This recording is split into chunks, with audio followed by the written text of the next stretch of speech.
Hey, I'm DJ Sixsmith. Welcome to Sit Down. Attorney Brad Edwards is here with us. Relentless Pursuit, his brand new book about the Jeffrey Epstein saga. How are you, Brad? Good. Very nice to meet you. Thanks for having me on. You got it. So I was telling you before, we ran an excerpt of your new book from Simon & Schuster on all of our websites around the country. And people are obviously familiar with the story of Jeffrey Epstein and, now I would say probably 100 women that have been impacted, these young girls. When did this first come into your world and what was it like writing this book? Yeah, so 2008 was the first time that I had ever even heard Jeffrey Epstein's name. I had a friend of mine who said, hey, look, there's a young girl named Courtney Wild who just wants to talk to an attorney who understands, crime victims' rights, and she's close to you. I'm going to send her to your office. And I said, okay. And so Courtney came in. And, that's one of those days where you remember like it was yesterday, because she comes in and she tells me about how she was abused when she was 14 years old by this very powerful billionaire in Palm Beach. And then as she starts explaining that it wasn't only her, it was her friends, and it was this kind of massive, sexual abuse ring that he had created. I said, what do you want? What do you want what do you want me to do? I'm in, I'll help. And she said, I've been cooperating with a federal investigation and I just want them to talk to me. And I said, okay, well, this is going to be pretty easy. And when I called the prosecutor, I expected she's going to say, yep, it's a massive investigation. It's going to take a long time, which would be consistent with the letters that Courtney had been receiving up to that point. And instead, the prosecutor conveyed to me that she really wanted to tell me information but couldn't, in a way that, I was a prosecutor, so that the way that she was talking was something I knew was unusual, to say the least. And that progressed pretty rapidly to the point that I knew we needed to do something. We, meaning Courtney and I, needed to do something. And I looked at the letter Courtney had received from the government saying she had rights under the Crime Victims' Rights Act. And the first thing that we did was in 2008, July of 2008, we sued the federal government for violating Courtney's rights. And that's how I came into it. After that litigation with the government went on until 2019, when the judge ruled in our favor that yes, indeed, the government did violate Courtney's rights and all of the other Florida Epstein victims. But during the course of that, I filed many lawsuits on behalf of victims. Jeffrey Epstein hated the way that I was prosecuting him, so he sued me personally. And so it kind of took over my world for over a decade. And, the book was after, this started in 2008 for me. In 2019, when we were finally able to work with the prosecutors in New York in a very undercover operation, and by we, me and many of my clients, which at this point I've represented 58 victims. We finally are able to bring him to justice, and he's arrested, and he's going to be held accountable, and then he escapes once again by committing suicide, which really, it hurt. It hurt myself. It hurt the victims, everybody who had kind of fought all this time. And I started hearing, somebody is going to write a book about this or tell the Epstein story. And I thought, it just makes no sense, because for anybody else to do it, they don't understand what really went into bringing him to justice. The only people in the trenches were me and my clients and the legal team that worked with me. So I felt the victim's voice, their courage, their story needed to be told, and the complexity of Jeffrey Epstein, which nobody else really understood, also needed to be told. And that was kind of the reason why we scrapped out a couple months of our life to write the book. Yeah, you certainly have a unique perspective, not only with you're dealing with the victims, but also you're dealing with Epstein. And you mentioned just how massive this sex ring was. It was throughout multiple states, all over the world. When did you realize this was a major, major deal, that it wasn't just one victim, that it was girls all around the world? So I realized that it was a major deal in Palm Beach right off the bat, because Jeffrey Epstein's scheme was get a young girl in front of him, pay her to give a massage, and then keep pushing the limit sexually. And then at the end, tell her every time you come back to my house, I'm going to pay you $200 cash or $300 cash or whatever the promise was. But there was another component, which was, if you bring a friend, I'll pay you a finder's fee. So I knew by the very nature of the way that he had organized it, it was expansive. And so I started tracing from Courtney Wild to her friend, and then from that friend, and you could see this spider web of victims, if you will. And then I also learned that, hey, this is a person with homes in New York, and he has his own island, and he travels in a place in New Mexico and France, all over the world. And I thought, there's no way that this guy is a sexual molester only in Florida. I mean, that's just not how that works. So I'm sure that he's doing the same operation everywhere. And you know, as we started investigating him as an individual and learning who his friends were, and starting to infiltrate his organization, talking to former employees and talking to other victims in other locations, we realized, hey, look, this is a really expansive sex trafficking ring that needs to be brought to justice. And it wasn't just him too. I mean, a lot of people have learned the name Ghislaine Maxwell in the past few months. In the context of your book, you write about how there were people at the house who had a specific manual about how to go about things. She was involved in the abuse. She was involved in bringing girls in. When does her name first come into your life? Yes, so she was a name that came up early. Just doing, you know, any kind of basic research on Jeffrey Epstein, you learn, hey, this was his girlfriend during the whole period of the 90s. But more than that, there was a complaint filed by Jane Doe number 102. She at the time was represented by a different lawyer, but in her complaint, she detailed being recruited when she was underage by Ghislaine Maxwell, and being trafficked or traveled around the world and made to engage in these sex acts from the time she was 16 or 17 years old with not only Jeffrey Epstein, but some of his friends. And the fact that now we knew the beginning of the spider web, what was the Florida spider web of victims, began with Ghislaine Maxwell's recruitment of Jane Doe 102, who we learned was Virginia Roberts. Then I went on a mission to find Virginia Roberts, who was in Australia. And from the time I met her, we hit it off. She wanted justice. She wanted to bring, you know, more, now that she felt protected, like she had a team, she wanted people to understand just how massive this was. And so once she got on board, it really did help to develop more of the details of what was going on in these other locations and who was involved. And so what we learned about Ghislaine was she lost her father when in I think 1991, and came over here. She had these massive connections, which Jeffrey Epstein really didn't have. Jeffrey Epstein had a lot of money. He needed connections. Ghislaine had a lot of connections, needed money, and they kind of joined as a pair, and they were, you know, an item in terms of having a relationship, not your traditional one, but, you know, in addition to being his girlfriend, she was also somebody who was introducing him to other girls that he liked for sexual purposes, many of whom were underage.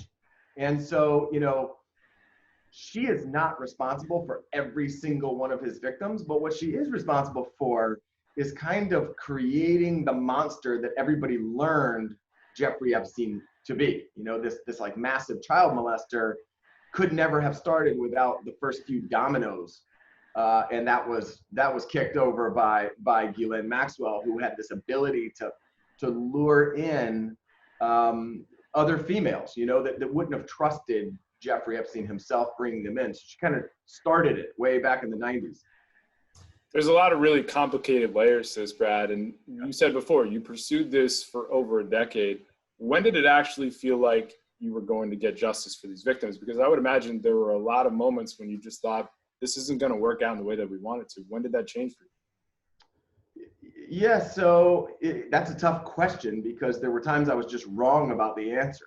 You know, there were times where I thought, I'm getting the attention of prosecutors, which I detail this in the book, several stages. I'm getting the attention of prosecutors, and we're finally going to get him in another jurisdiction. And then all of a sudden, somehow Jeffrey Epstein would learn about the fact that we were trying to secretly, for lack of a better word, get him arrested somewhere else, and he would find a way to shut it down. And he always seemed to have inside information into the system, into the government, into knowing people in the FBI. And he would call me personally and share some of that information and tell me, you know, just how powerful he was. And so there came points where I would think, we're finally going to get him. And then he would convince me, you're not going to get me no matter what you do. And so it got to a point where I was meeting with Jeffrey Epstein in person. And I detail a lot of those personal meetings where we're feeling each other out. But I'm learning just who he is and who he's connected with and how we can eventually get around it. I think when our personal lawsuit, when I sued Jeffrey Epstein back, and in December of 2018, he made this public apology in court to me that he had, that essentially he had come after me with a bunch of false information. And that it was only my relentless pursuit that held him accountable. So in essence, he ended up naming the book, unknowing to him. But at that point in time, I realized, hey, look, he's in a vulnerable spot. And if there are prosecutors willing to really look at this now, we have a shot. And it was really, you know, the prosecutors in New York and the FBI agents in New York, for that first period of 2019, I felt like for the first time, we're on the right side. He's not going to figure this out. We're going to get him. But that's 11 years after we started, you know, this battle. Yeah, it's really crazy. And also just the moment that it came at in terms of the rise of the Me Too movement and really the peak of the Me Too movement.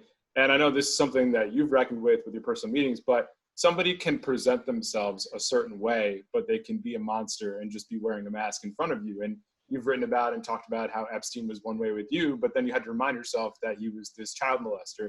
So I know that I've dealt with it in terms of looking at people in the media and even people outside of my life who I didn't realize were doing things. What was it like to deal with somebody right in front of you who had done all these horrible things?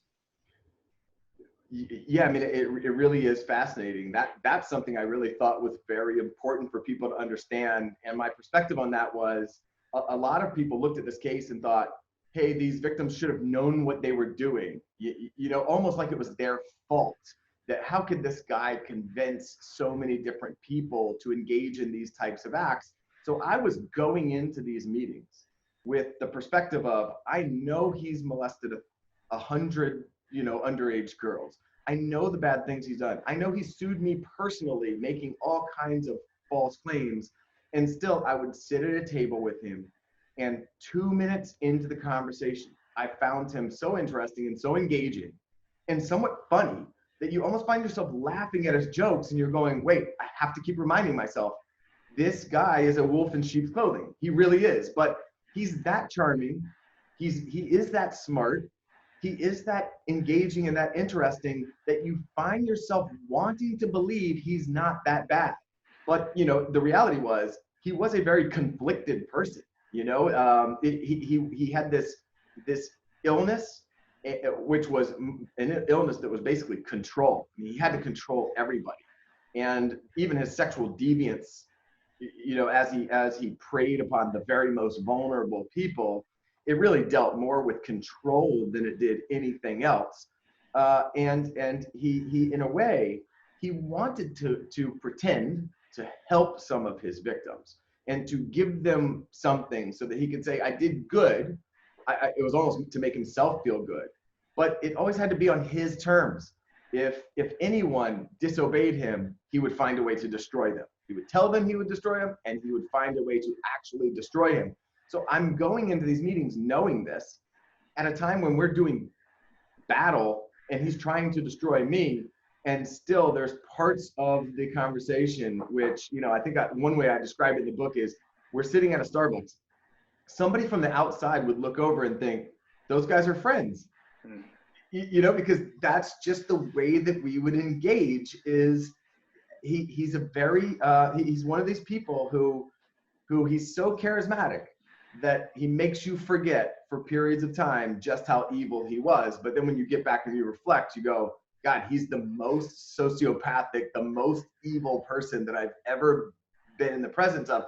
And I think what made him so masterful, if you can even use that term with respect to being a child molester, so successful, was his ability to manipulate through his charisma.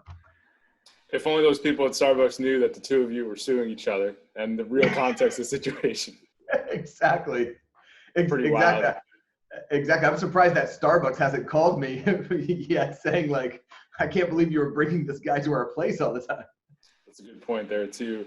Yeah. Going forward with all this, Brad, would you be surprised by any more information that comes out when it comes to Epstein's past? Because you've spent so much time diving into it, you talked to the victims. Would there be anything that really rocked your world at this point?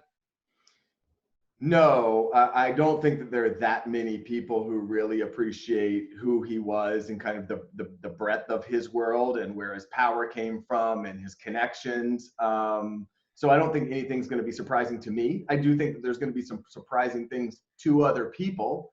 I think I alluded to the extent that I was able in the book, you know, with some of the discussions that I had with his bodyguard and some of his employees in terms of his connections. I think that some of those things will be enlightening to others, but not really to me. I think that probably the most surprising thing to everyone else is going to be that this was not a massive sex trafficking organization that served the purpose of a bunch of wealthy or connected people abusing girls.